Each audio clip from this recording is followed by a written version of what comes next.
कहानी फिलीपींस से शुरू होती है, जहां सभी बड़े बड़े शहरों में खून के प्यासे ज़ॉम्बी फैल चुके हैं। हर तरफ अफरा तफरी है, लोग भाग रहे हैं, मर रहे हैं और हालात पूरी तरह काबू से बाहर हो चुका था। अभी हम देखते हैं हमारी कहानी का मुख्य किरदार फ्रांसिस ए बेल किसी तरह मनीला शहर से निकलने में कामयाब हो जाता है। वह अपनी पत्नी आयरिस और 2 बेटों जोश और लुकास को लेकर अपने गांव की तरफ चला जाता है, क्योंकि उसे लगता है कि गांव शहर से ज्यादा सुरक्षित होगा। कुछ समय बाद वे एक पुराने और खाली पड़े घर तक पहुंचते हैं। घर काफी समय से बंद है और सुनसान लगता है। फ्रांसिस सावधानी के लिए एक लोहे का पाइप उठा लेता है और धीरे धीरे घर के अंदर जाता है। वह हर कमरे को ध्यान से देखता है। तभी उसे ऊपर से हल्की सी आवाज सुनाई देती है। वह सतर्क हो जाता है और धीरे धीरे सीढ़ियां चढ़कर ऊपर जाता है। एक कमरे में उसे बिस्तर पर एक मरा हुआ आदमी दिखाई देता है। जैसे ही वह आगे बढ़ता है, उस बूढ़े आदमी के हाथ के पास एक बंदूक पड़ी होती है। देखकर साफ समझ आता है उसने खुद को गोली मार ली। फ्रांसिस बंदूक उठा लेता है और उसकी कलाई से घड़ी भी निकाल लेता है ताकि उसे समय का पता चलता रहे।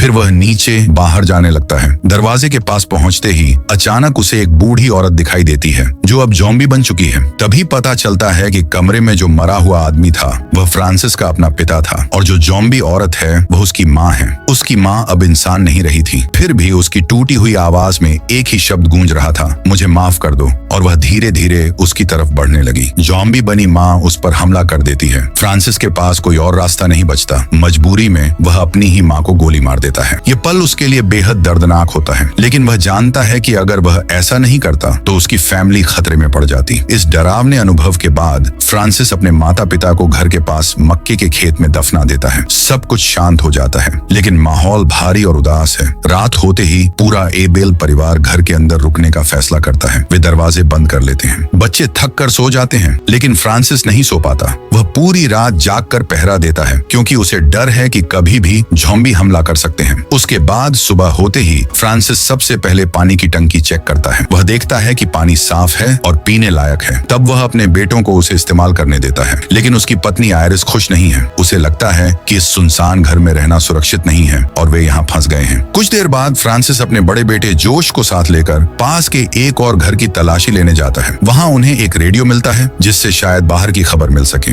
एक टॉर्च भी मिलती है और एक पिंजरे में कुछ मुर्गियां, मतलब खाने का कुछ इंतजाम हो सकता है। लेकिन उसी घर में उन्हें एक लाश भी मिलती है जो छत से लटकी हुई है। शायद उस आदमी ने भी डर के कारण खुदकुशी कर ली थी। फ्रांसिस जोश से कहता है कि वह लाश की बेल्ट से लटकी चाबियां निकाल ले, क्योंकि वे काम आ सकती हैं। जोश पहले तो मना करता है, लेकिन जोश डरते डरते आगे बढ़ता है। जैसे ही वह चाबियां खींचता है, लाश अचानक नीचे गिर जाती है और सीधे उसके ऊपर आ गिरती है। जोश बुरी तरह घबरा जाता है। इस हादसे में उसे चोट तो लगती है। जब जोश पर लाश गिरती है, तब फ्रांसिस तुरंत उसकी मदद नहीं करता। वह जानबूझकर पीछे खड़ा रहता है। ऐसा इसलिए है क्योंकि वह चाहता है कि उसका बेटा मुश्किल हालात को खुद से संभालना सीखे। लेकिन यह तरीका सख्त है और साफ दिखता है कि जोश अंदर से डर चुका है। उसी दोपहर आयरिस फ्रांसिस को घर के बेसमेंट में चलने के लिए कहती है।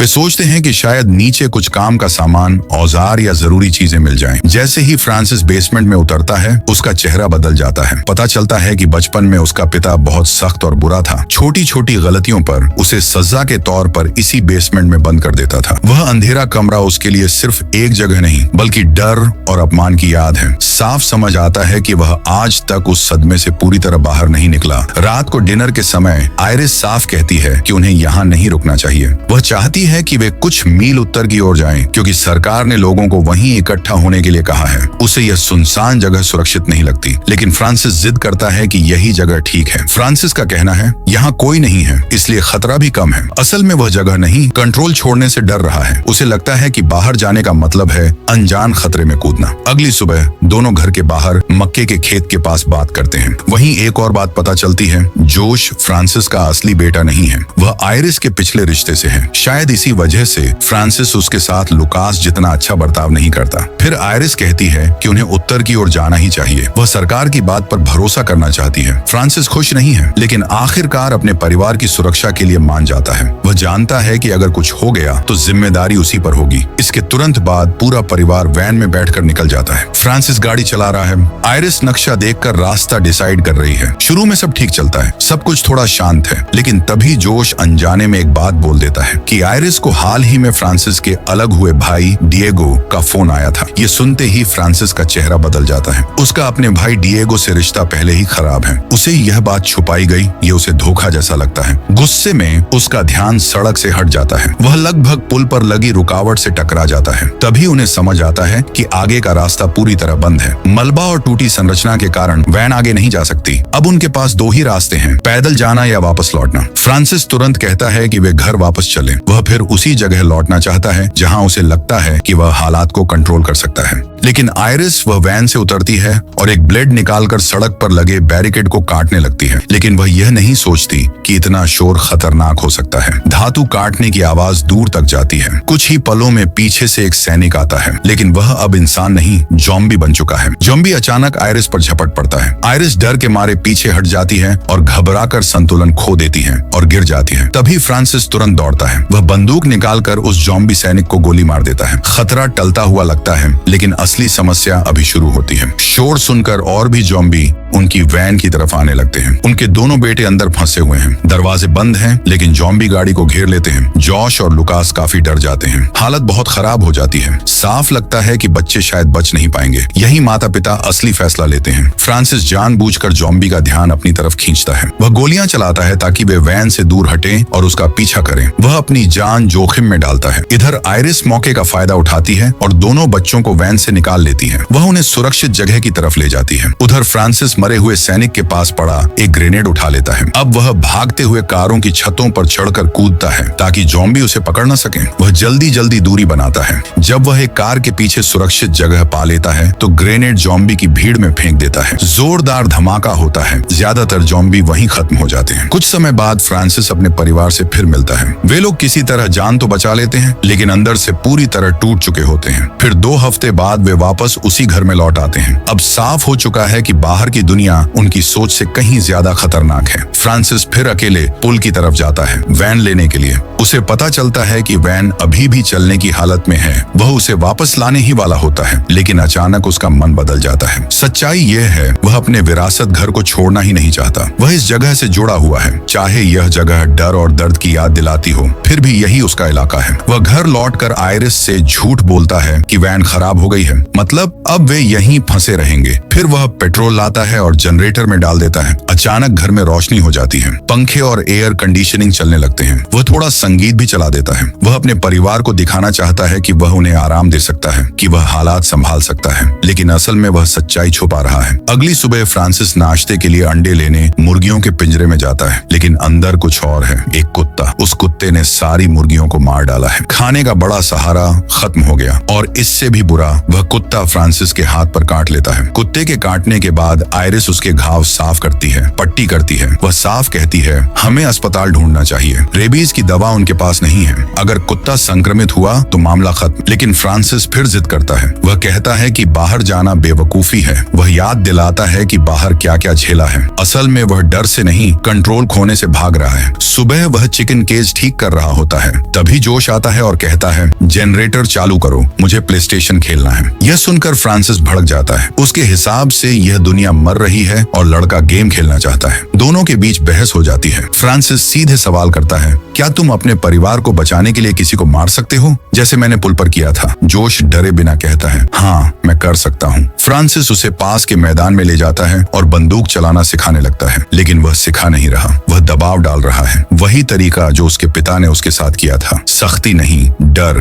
ट्रेनिंग नहीं, मानसिक दबाव। आयरिस गोली की आवाज सुनती है और मैदान तक पहुंचती है। वह साफ देखती है फ्रांसिस अपने बेटे को तोड़ रहा है। वही चक्र दोहरा रहा है जिससे वह खुद कभी बाहर नहीं निकला। वह उससे भिड़ने ही वाली होती है कि अचानक कई ज़ॉम्बी वहां पहुंच जाते हैं, क्योंकि गोलियों की आवाज दूर तक गई। यानी फ्रांसिस की मर्दाना ट्रेनिंग ने पूरे परिवार को खतरे में डाल दिया। अब सब भागते हैं। ज़ॉम्बी उनके पीछे पीछे घर तक आ जाते हैं। वे दरवाजे बंद करते हैं, ऊपर भागते हैं, लेकिन इस बार ज़ॉम्बी ज्यादा हैं। सारे ज़ॉम्बी धीरे धीरे उसके घर की ओर बढ़ने लगते हैं। वे दरवाजे और खिड़कियां तोड़कर अंदर घुस आते हैं। अब सच में लगता है सब सब खत्म, अंदर से पूरी तरह बिखर जाता है। अब उसके पास कोई उम्मीद नहीं बची। तभी बाहर एक जीप आती है। कोई ज़ॉम्बी का ध्यान अपनी तरफ खींचता है और परिवार को बचा लेता है। अगली सुबह फ्रांसिस नदी के पास जाता है और देखता है जिसने उन्हें बचाया वह उसका भाई डिएगो है। अब असली सच्चाई सामने आती है। बातचीत में साफ हो जाता है, जोश असल में फ्रांसिस का बेटा नहीं, डिएगो का बेटा है। यानी आयरिस का अतीत डिएगो से जुड़ा था। फ्रांसिस ये जानता था और यही वजह है कि वह जोश से दूरी रखता था। डिएगो माफी मांगता है और कहता है कि वह मदद करने आया था।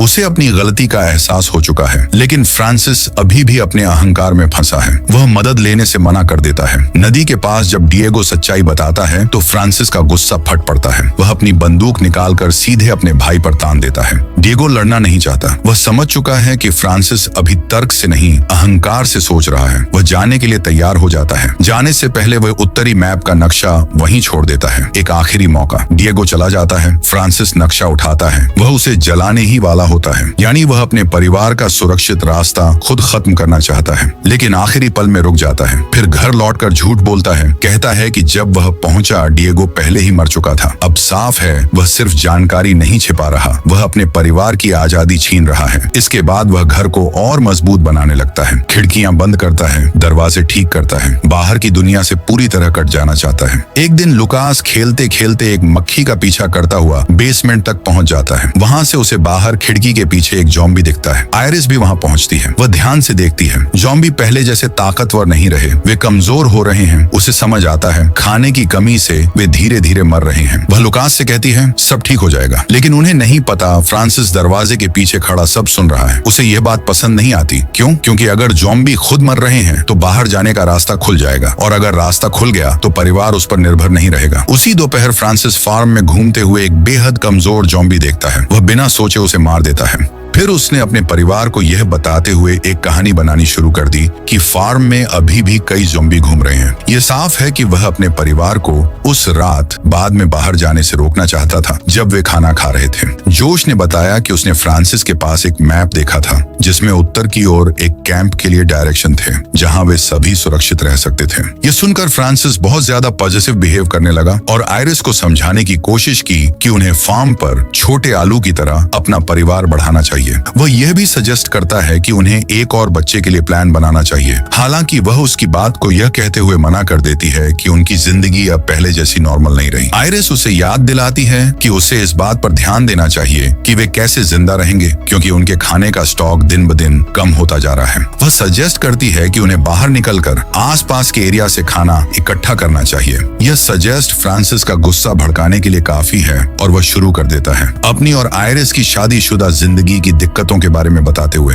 वह अपने बेटों को बताता है कि ज़ॉम्बी आउटब्रेक शुरू होने से ठीक पहले आयरिस उन्हें छोड़ने का प्लान बना रही थी। आयरिस यह मानती है कि वह अब अपनी जिंदगी से खुश नहीं है। फिर वह उससे अपने बेटों की खातिर मैप सौंपने के लिए कहती है, लेकिन जवाब में फ्रांसिस मैप निकालता है और उसे तुरंत जला देता है। अगली सुबह फ्रांसिस खाना ढूंढने के लिए खेत में जाता है, लेकिन उसे सिर्फ गन्ना मिलता है। वह उसमें से कुछ उठा लेता है। तभी उसे दूर से गोलियों की आवाज सुनाई देती है। इसका सिर्फ एक ही मतलब हो सकता है, आसपास लोग हैं और वे उस रात ज़ॉम्बी से लड़ रहे हैं। वह बेसमेंट से लकड़ी का एक बड़ा टुकड़ा लाता है जिसका इस्तेमाल वह दरवाजा बंद करने के लिए करता है, और फिर उसे शेन, आयरिस और जोश से बंद कर देता है। इस बढ़ते कंट्रोलिंग बिहेवियर की वजह से वे बेचैन हो रहे हैं। जोश फिर एक दुखती रग को छूता है जब वह कहता है कि फ्रांसिस भी वही कर रहा है जो उसके अपने पिता ने उसके साथ किया था। गुस्से में फ्रांसिस उस लड़के को मारता है, लेकिन इससे पहले की बात बिगड़े उन्हें दरवाजे पर दस्तक सुनाई देती है। जल्द ही वे किसी को खुद को एक सैनिक बताते हुए सुन सकते हैं जो बेसब्री से अंदर आने के लिए कह रहा है। फ्रांसिस मदद करने से मना कर देता है, लेकिन जोश फिर भी लकड़ी हटा देता है। कोरेरा नाम का एक घायल सैनिक अंदर लड़खड़ाता हुआ आता है